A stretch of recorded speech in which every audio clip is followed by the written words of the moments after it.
Assalamu alaikum, you're watching Views and News and I'm Faisal Rehman live from our Islamabad studios. Today we'll be talking about this interim government setup in Afghanistan, who has been elected as the top post, who's going to look after the internal issues, who's going to look after the defense, who's going to look after the courts in the Sharia regime, and how will they manage their finance. I mean, these are some very important ministries, and those portfolios have been given to some very interesting people. But before I take long, let me quickly tell you about the main features of our today's program, and then it is going to be followed by a report. But Shah Mehmood Qureshi, the Foreign Minister of Pakistan, says that it cannot be stressed enough that this requires enhanced engagement of the international community, particularly at this pivotal juncture. Our collective voice to the international community will reinforce our message of a peaceful, stable and prosperous Afghanistan. He further stated that we all agreed that peace in Afghanistan helps secure borders, end of threat to terrorism from Afghan soil, possibilities of a dignified return of refugees to their land, economic stability and improvement in living standards, connectivity, greater regional integration or economic integration. Now, furthermore, Mr. Wang Wenbin, spokesperson of the Chinese Foreign Ministry, stated that China hopes Afghanistan will establish a broadly based and inclusive political structure. And furthermore, they stated that what the US did in Afghanistan over the past 2 decades is a textbook example of the consequences of only launching military intervention and imposing one's own ideology and values on others. Now, that's a very interesting statement by the Chinese Foreign Ministry when they said that a broad-based government and an exclusive government should be established there. But interestingly, right now we see that most of these people are from the Taliban ranks. And even we were expecting earlier that perhaps the head of the Hizb-e-Islami might end up getting a post, but not yet. Now we'll show you a report that the production team has prepared. Let's watch it and then I'll introduce you to our panelists. The Islamic Emirate of Afghanistan and the respective current regime of Taliban are currently the point of focus for all the peace-propagating regional and international stakeholders. The Taliban, though, are facing considerable challenges regarding being accepted internationally. However, they are treading intelligently towards overcoming these hurdles. The first pretty calculated move in this realm was the announcement of the interim government by the Taliban spokesperson Zabiullah Mujahid in a press conference. In this press conference, he once again gave surety regarding media and women's rights while remaining in the jurisdiction of Islamic law. However, where all the international entities are still pursuing the wait-and-watch approach regarding the practical implications of the Taliban claims, the regional and neighboring countries of Afghanistan, which equate peaceful Afghanistan to the peaceful region, are exploring the ways of cooperation to make Afghanistan a prosperous and peaceful state in the regional and international arena. In this regard, Pakistan, with a vital position in South Asia as well as in Afghanistan's current fluid and dynamic socio-political domains, hosted a virtual meeting of the foreign ministers of the neighboring countries of Afghanistan, including China, Iran, Tajikistan, Turkmenistan and Uzbekistan, which was chaired by Foreign Minister Shah Mehmood Qureshi. This meeting was intended to explore the possible challenges which the region is facing due to Afghanistan's fluid political situation. On the other hand, this meeting explored the possible economic and social interdependent avenues which can be forged so that Afghanistan can be a part of building strong economic linkages and enhanced regional connectivity. Let me quickly introduce you to our panelists. We have with us in our studio. On my right is Nasir Ali Khan Saab, former ambassador. Nasir, pleasure to have you on the show, sir. Thank you so much for your time. And on Skype, we have with us Mohammed Taimur Khan Saab. Taimur Khan Saab is a research associate of ISSI. Thank you very much, Taimur, for your time. And we also have with us Syed Muhammad Ali Saab, who is an expert on foreign affairs. Syed Muhammad Ali, pleasure to have you on the show, sir. Thank you so much for your time. Now, Nasir Ali Khan Saab, a couple of very interesting developments. Number one, what we have witnessed yesterday, that we were hearing that it is going to be a broad-based, inclusive government. But most of the people who filled in those ranks were mostly from the Taliban group. And even Hikmat Yar's name wasn't there, though he was somebody, was very important member, I would say. of the entire process. But having said that, no women so far included. But do you think this is just the interim setup? They just want to look after the affairs and then they'll go after something more concrete. How do you see this development, particularly about the head of the state and then further down, the defense, As you've just mentioned, it is indeed an interim government because they needed somebody to run the affairs of the state in the interim period. But it does reflect who are the most powerful people within the Taliban setup and who they consider in some sense competent enough to run certain ministries and certain agencies. So it is very important to know that this is a temporary setup. And the conference that you were talking about, the virtual conference, has definitely stressed the point of, underscoring the multi-ethnic nature of the Afghan society. And therefore, all the neighbors have also expressed their desire to have a multi-ethnic government in place. Now the question arises whether the people who are going to be included in the government are satisfied with the sort of portfolios that they will be given. So far, there seems to be a reasonable amount of agreement among the other actors also, and I'm quite hopeful that in time they will be able to form a national government which includes the different ethnicities and the different power centers. Let's say within the next 2 months or something of that sort, sir? I couldn't speculate on that, how long it would take. But the sooner the better. Yes. One of the major challenges, as was mentioned in this virtual conference also, is the imminent economic crisis that can occur. It's extremely important that not just the neighbors, as they have been striving to do, to create better economic linkages and to try to realize the potential of connectivity that Afghanistan has. But the whole of the international community needs to get together and make sure that there is no economic meltdown in Afghanistan. So when you talk about a future stable government, it's extremely important that in the next few weeks, we see what the economic situation is. You see, recently the United Nations has made an appeal to assist about 11 million Afghans who are the poorest and the weakest in society. And their initial appeal for the year was only a $1.3 billion. And that has been met to the extent of about 39%. So they have made a flash appeal that we need another $400 million from the previous commitment as well as another $193 million up till December. Now this is extremely important. So, the fact that the United States has frozen the Taliban funds and the fact that the IMF has suspended its program is not going to help. So all the neighbors, including Pakistan, have stressed the fact that the international community has to make sure that economic conditions are stable and there is no economic crisis. That can affect the political narrative as well. I think the most important factor, yes, we used to talk about the law and order, but that has been taken care of. You were talking about the external threat. I mean, they've promised that their soil is not going to be used against any of the neighboring countries, or for that matter, anybody.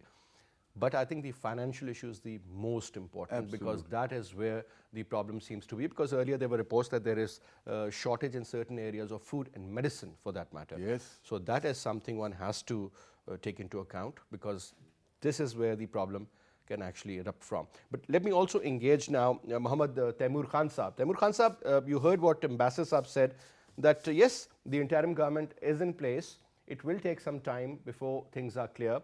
But looking at the challenges ahead for them, perhaps one major challenge is about the financial insecurity. Their $9.5 billion have been frozen. IMF has suspended the program. Plus now we have also witnessed that many countries are not yet committing as far as financial support is concerned. So how important that financial support should be, number one, and secondly, how sooner it should be sent or the help should be sent to the Afghan people. Well, sir, first of all, thank you so much for having me on your show. And the Ambassador Saab really was actually right in stating that the financial assistance from the international community is of utmost significance for the current interim Afghan government setup, because first of all, they need finances in order to run the governance setup that has been established yesterday by the Afghan Taliban. And unless and until they have the finances to support their operations, I don't think so this interim setup will function for long. Plus, as Ambassador Saab also mentioned earlier in his remarks, that the Taliban have appointed some senior old faces of their group to run the current interim setup, which also shows that they are actually serious in actually trying to make this setup work so that they can actually go ahead and then establish a national government later on in the coming months. So apart from the IMF packages and the US blocking the aid or the money that belongs to Afghanistan, I think the rest of the European countries and other international community members should also pitch in and try to provide assistance to the current interim Afghan setup. That is extremely necessary. Otherwise, they'll be acting as spoilers, in the Afghan conundrum. What about the issue regarding the displaced people? Even Pakistan, about the displaced people, Pakistan has also been trying to propagate this point across the international community that the most affected ones would be the people, the refugees and the internally displaced people of Afghanistan who have been suffering for the last 40 years. So if not for the sake of the interim Afghan government setup, at least for the sake of those internally displaced people who have been bearing the brunt of war for the last 4 decades, for their sake, the international community should help in giving the financial assistance to the interim setup in order to ease their difficulties. All right. Now, another important factor, let me go to Mr. Syed Muhammad Ali Saab. Syed Saab, now Pakistan has played its role, but one very important factor is the dirty role of the Indian media.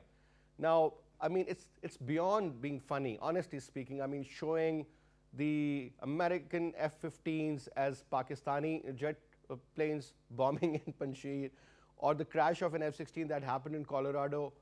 I mean, they were saying that, this was, and perhaps the most interesting part was about the video game clip they played, that the defenses of the Panjshir or the Panjshir lines are attacking on the Pakistani jets. Now, my point is, sir, this propaganda is something which is non-stop 24/7 in at least 80% of the propaganda media channels out there, sir.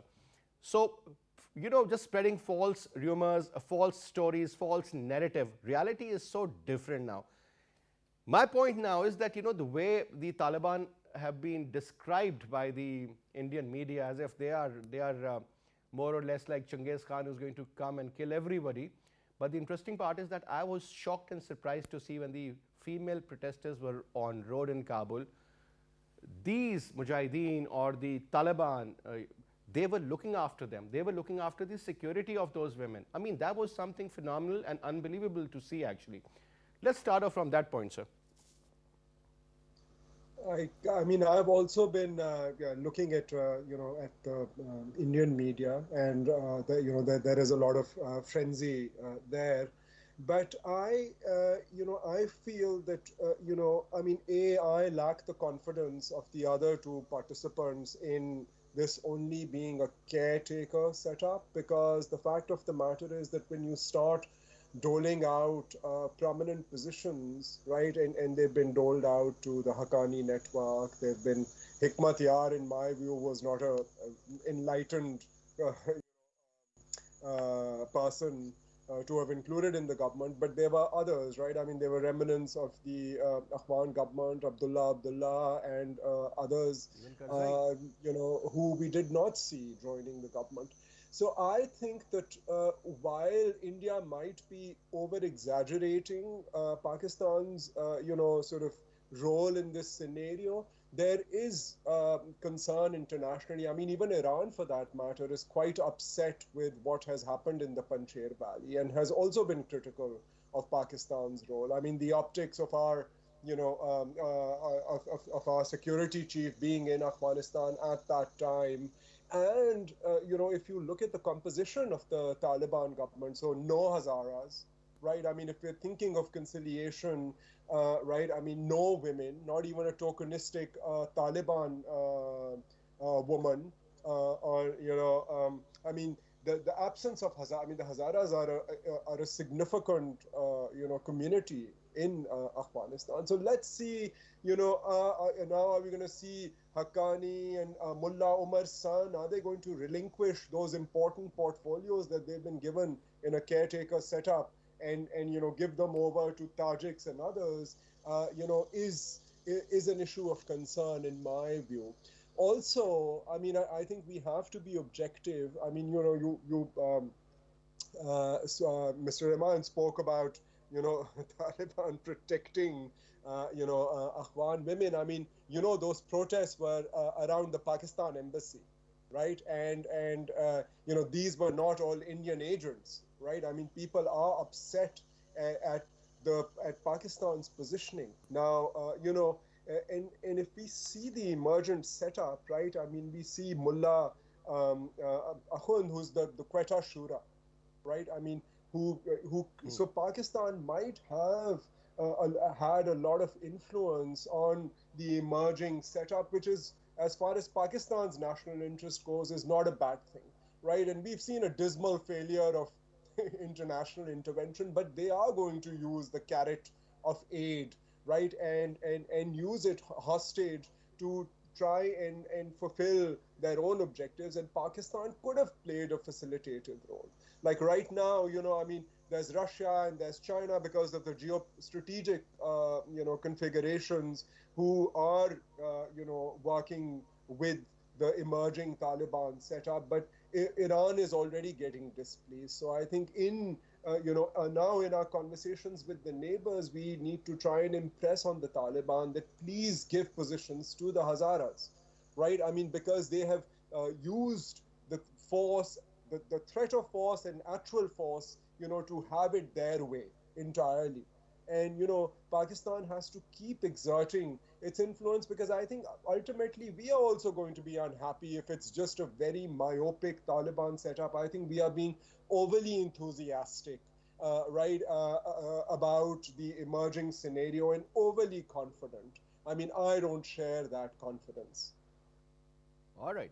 Now, one important factor, Ambassador Saab, and that is about the future of two very important personalities. One is Abdullah, who's been the CEO, and Mr. Hamid Karzai, sir, who happened to be the president twice for 2 terms. Now, obviously, they will not accept, they have been the president, I mean, one gentleman, the other one has been the CEO and obviously the head of a council also. They won't settle down. So what sort of a role do you see of these 2 gentlemen? And on top, sir, when you talk about 25% of the Tajik people, they have to have some sort of a representation, but there seems to be some sort of a confusion prevailing there in that part. Secondly, sir, 10% people are Uzbek. So Rashid Dostum seems to be out of the scene, but obviously he has a very major role. Then you come down towards Maulvi Muhammad Ismail. I mean, he has a good force, but he straight away surrendered, and there has to be some sort of a settlement with him also, because he surrendered without firing a single bullet. That means a lot. Then you talk about the Hazara community, sir, and that is huge in numbers. So representation should be from all these sides. It has to be an inclusive. So number one, so first part, the future of these 2 gentlemen, Abdullah and Hamid Karzai, and then how to sort of bring in the rest of the ethnic groups. Well, when you talk of these 2 gentlemen, Mr. Hamid Karzai and Abdullah, there is a difference between the 2.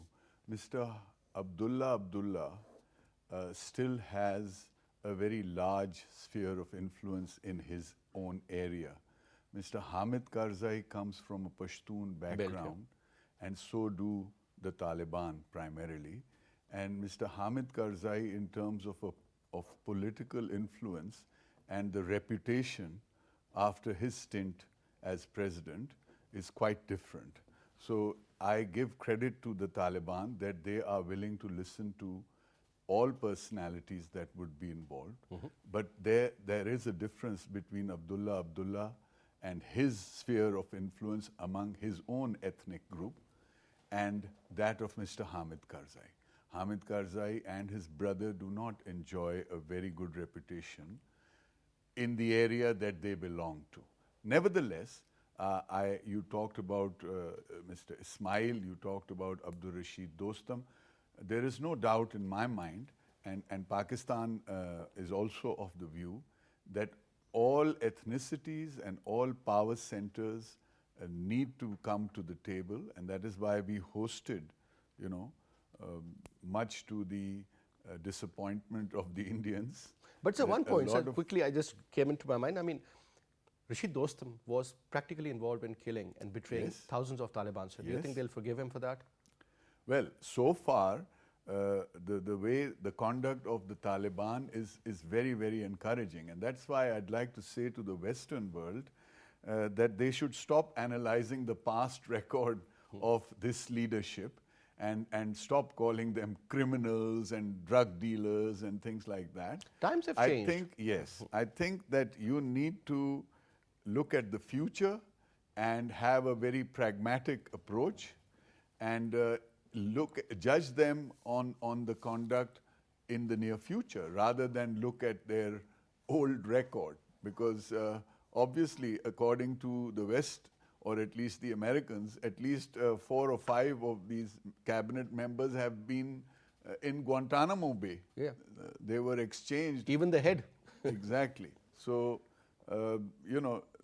my feeling is that we need to give the Taliban a chance and see exactly what they do. The other difference, of course, when you keep harping on about women's rights and things like that, there is no doubt that women in Islam have equal rights with men. Now, two major factors, sorry to cut you again, Ambassador. Couple of visuals that I saw were very astonishing. Number one, girls on one side, boys on the other side, teacher right in front, and there was this sheet in between them. That was something which you never thought would be happening in Afghanistan, number one. During there. Secondly, sir, these women protesting and the Taliban, they were guarding them. Absolutely. I mean, unbelievable again. No, that is a difference So in the conduct of the Taliban.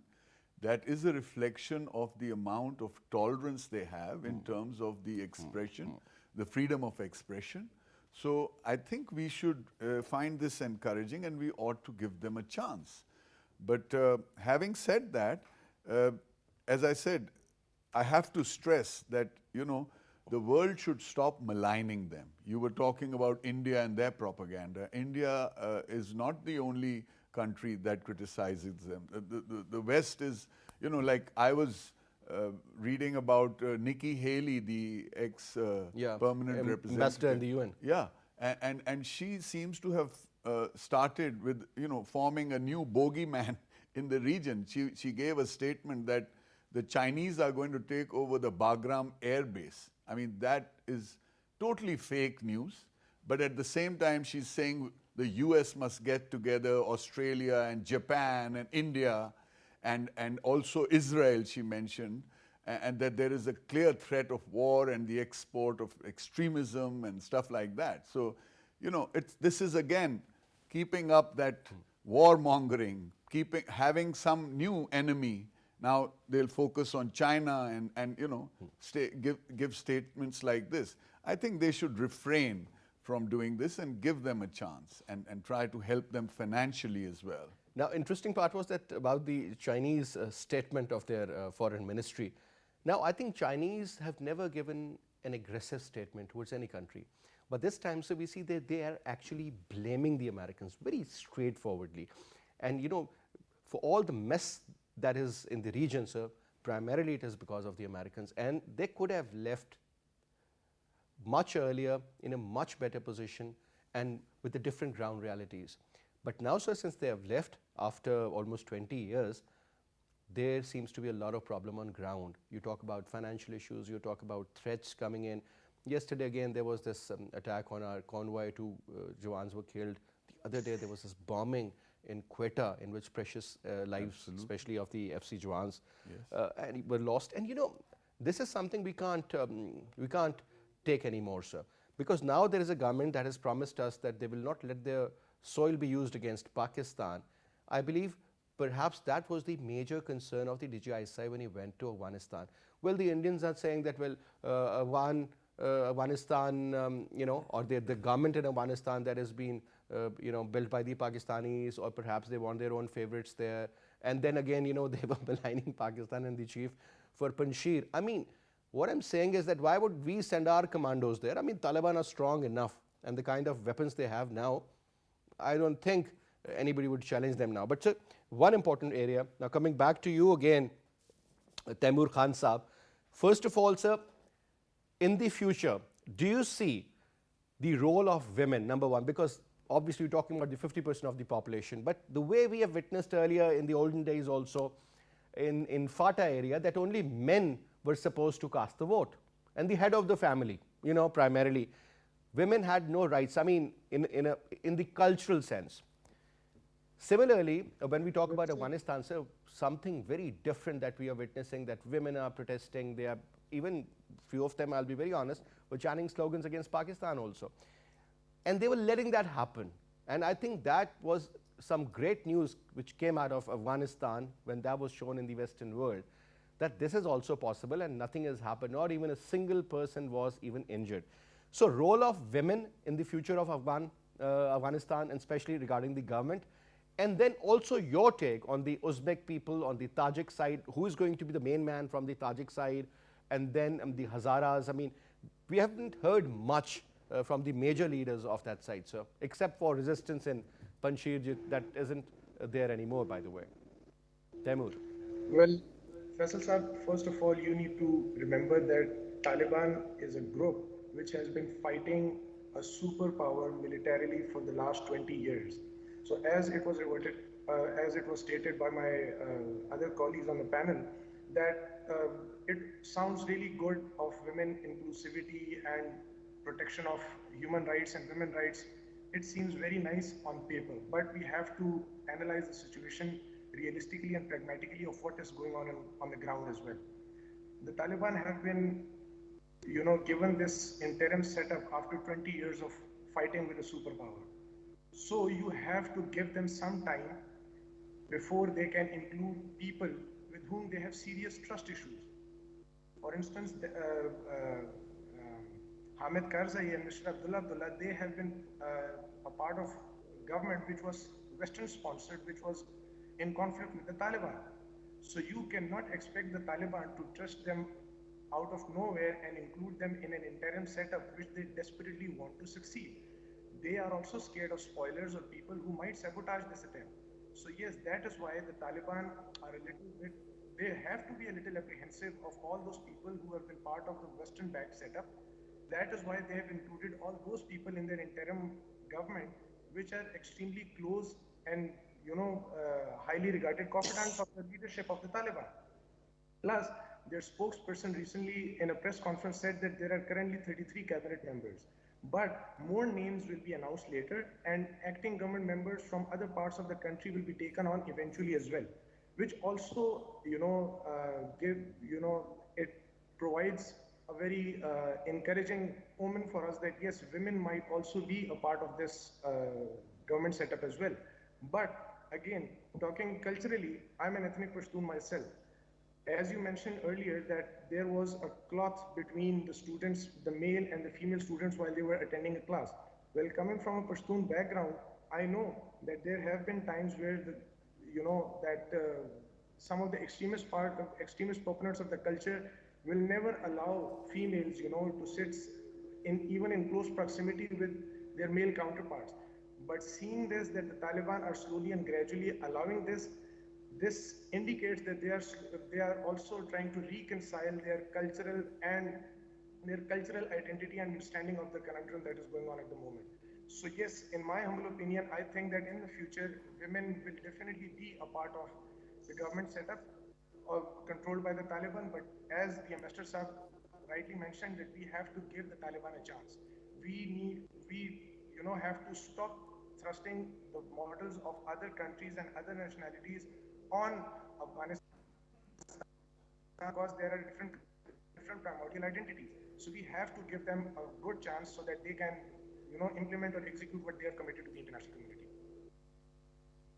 All right, now one important factor, because generally whenever the ideology of the Taliban are talked about, I mean, or whenever their visuals are shown on TV, I mean, obviously they're in a very different dress, which is a total, according to the Western world, that is the T for terrorist outlook. Having a turban, gun, couple of rocket grenades, and then wearing shalwar kameez, a jacket on top, and the Peshawari kind of chappal. I mean, don't you think this is, again, something very important?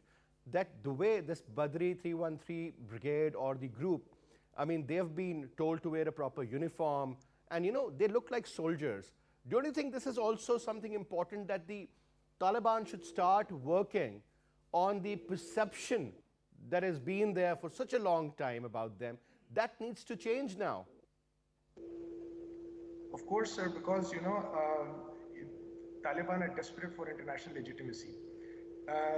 Getting their soldiers or their militants to wear camouflage uniforms in order to look alike the other militaries of the world, I think it is an initial step towards that phase where the Taliban will slowly and gradually try to modify or work on their outlook in order to be more acceptable to the international community as well. But I think, once again, since the West is really big on, respecting other people's identities and their choices, and they're all that pro-choice, I think they should also give leeway to the Taliban in this regard, that regardless of what kind of an outlook they, manifest, they should still be given a fighting chance or an opportunity in order to show to the world that yes, they are also trying to work or bring themselves up to the standards of the international norms. So yes, slowly and gradually, I do expect the Taliban to work on their outlook as well. And I think they will definitely do that. And we have seen the changes in their negotiation skills that they have displayed with the Americans. And they are learning pretty fast. So they were firm, yet they were slightly flexible during those talks. I mean, that is why they ended up yielding these results. That was a great win-win situation for the Afghan people, I guess.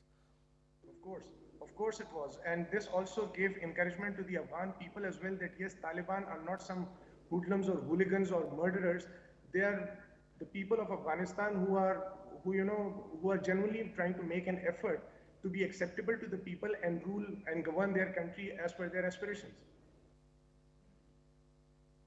All right. Now, Syed Muhammad Ali, one of the statements issued by none other than our own Foreign Minister, Shah Mehmood Qureshi Saab, and he said that the new situation arising in Afghanistan really requires disregarding the old lens from which the Afghan people, and in particular the Taliban, they were looked upon. So don't you think that the time has come now? Things should change, and at a pace that it should be visible to the world. They should be making headlines now. Well, in my view, I mean, I think that, the Taliban being given a chance, this, that, the other, I mean, the international community is also, right, I mean, it's not like there's a objective standard of morality. Morality is also a cudgel used to bash other states, right? So, I mean, and we can think of plenty of examples of how we do it and how it's happened, and keeps happening to us. So I think with right now, yet optics are very important, right? So the international community is looking for excuses because they are not happy with this outcome.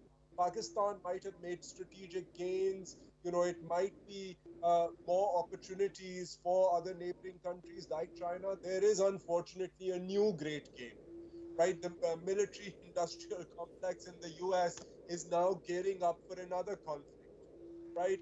So, I mean, yes, it's a dismal failure of the last 20 years. The rise of the Taliban and the speed of that rise is indictment of 20 years of failure of nation building and the inappropriateness of that governance model. No one is denying that. But, if we can have this balanced, nuanced way of looking at those failures, I think we need to have similarly nuanced ways of looking at our interaction and looking for opportunities where, we can play ball with the international community, because here are chances now to, stress to the Taliban, if we have that influence over them, and we seem to, right? Given how the international community is interpreting it, to, why could they not at the get-go, right? I mean, fine, they didn't want to have Ashraf Ghani. Pakistan has no love lost for him either, right? His close ties to India, etc. But, what about Abdullah? Okay, if not Abdullah, because he was a part of the government, what about like other Tajiks or, Hazara community leaders? What about women, right? Why couldn't that have happened at the get-go? And, all the important ministries have now been given, right?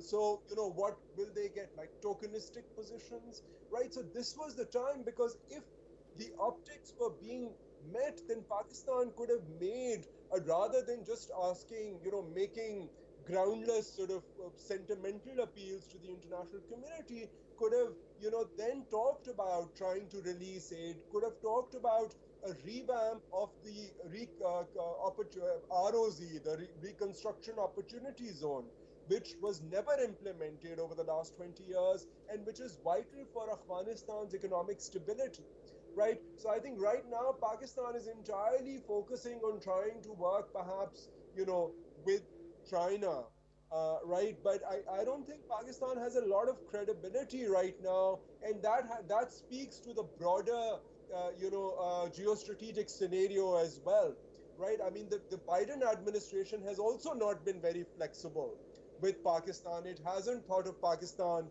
as as a geo-economic entity, right? And I mean, it seems that there is a lot of displeasure with Pakistan for having bet on the dark horse, for having supported the dark horse, for having helped the dark horse come to power. But of course, we can see through some of that, right? And I think if Pakistan and the government is more reflexive at the moment, right, looks at the points of friction and and what it can do to address those, I think Pakistan would have greater options for itself, and it would have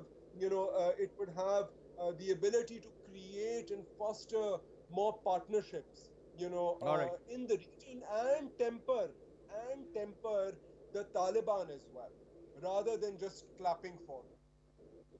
All right. Now, two important statements. One from China, so they have shown some concern regarding the inclusive government and that broad-based government, and they really wanted that it should happen. But I'm sure they do understand that it will take time, and this is just the interim government. And on the other hand, sir, when you talk about the European Union, they've also warned the Taliban government that your current government, or whether you'd call it the interim or whatever, it's not inclusive, and this is not the right representation of the people of Afghanistan. So European Union and Chinese, sir, I mean, what sort of a message is it for the Afghan Taliban or the current government or the regime there? No, there's no doubt in my mind. Two strong messages have been given to the Taliban by their neighbors as well as the international community. One is that your government has to take into account the multi-ethnic society of Afghanistan. Correct. For you to be successful. And the other one, of course, is that your soil should not be used to actually attack or against any other country. These are the strongest two messages. And as far as the Chinese are concerned, as you well know, the ETIM is a major source of concern for them. For us, it's the TTP. And then there are other groups that the IMU Tajiks for and the Uzbeks. Yeah. Indeed. So this is extremely important. These are the two greatest messages when you want to tell the Taliban what exactly you expect of them. And if you want our help, these are the two most important things. But at the same time, there is a tremendous economic potential within Afghanistan in terms of the connectivity that Afghanistan can provide. For instance, if you remember TAPI, the pipeline from Turkmenistan, Afghanistan, Pakistan and India, I have always felt that, you know, something like this, even in the worst of times, could provide a dividend of peace, because so regional connectivity is going to be the game changer. This is part of it. Yeah. TAPI is part of it. And the other thing, the of course, is the tremendous mineral wealth that exists in Afghanistan. So I think the Taliban also understand this. The Taliban understand that in order for the economic uplift of their people, peace within Afghanistan is going to be important. Although if you go back decades, maybe even centuries, Afghanistan has hardly ever had a central power that controls the whole country. There's always a tacit understanding between... Always had a feudal lord culture. Indeed. They have warlords, they have different ethnic groups. Whoever is ruling in Kabul has to accommodate them. There has to be give and take. And so far, as Sayyid Muhammad Ali was saying, we should not be too euphoric about it. But I can see a lot of positives. Positives in the sense that we were expecting there to be a civil war in Afghanistan when the Americans left, right? So far, keep your fingers crossed, there is no civil war. We were expecting a huge influx of refugees. That has not occurred so far. So, you know, these are positives. And I think we need to give them a chance, and we need to give them all the economic assistance. But I think, Nasir, one important factor is about the economic stability, the food security. Indeed. I mean, there are so many other factors also involved. And obviously, what about the jobs there? Because if there are no jobs, Afghan government doesn't have the system, because, sir, more than 52% of their total government expenditure, or the system to run the system, again. 75%. It was coming in from United States of America and the rest from the NATO. The total amount of revenue that they collected, the Afghan government itself collected in the best of times, was not even enough to fund the Afghan National Army and the Afghan National Police. The other factor, of course, is when there is this uncertainty and the value of the Afghani falls, Afghanistan relies to a great deal on import of food items. So if there is a shortage of food and there is inflation in terms of, you know, food inflation, which is most likely going the to happen, government could become very unpopular. Yes. And as a result, other rivals and other political opponents will move in. Something similar to what has happened in our government, you know. It's the inflation, it's the cost of living that has gone so high that the government becomes unpopular. But I think whoever is in the current interim government, I mean, if they are there for, let's say, 3 months or something, I mean, they would definitely want, because this is a struggle, sir, for the last 20 years, even more. And if they've been able to get the government, I'm sure they have a plan. And but that plan would only be fruitful if the neighboring countries like Pakistan or Iran, you know, they can supply them with all the need. I mean, for the next couple of months till Afghanistan gets on its own feet. You know, I think that is going to be very crucial. I would say this year, the last 4 months of this year would be very, very important for that matter as well. But anyway, Nasir, I was just told that we were running out of time. Thank you so much for your presence. Sayyid Muhammad Ali, thank you so much to be in our program. And thank you so much, Muhammad Taimur Khan, for your presence as well. Inshallah, we'll be having you again in the programs which we'll be conducting in the near future, inshallah. So that's all we have for this. I'll see you again. Till then, you take good care. Khuda Hafiz.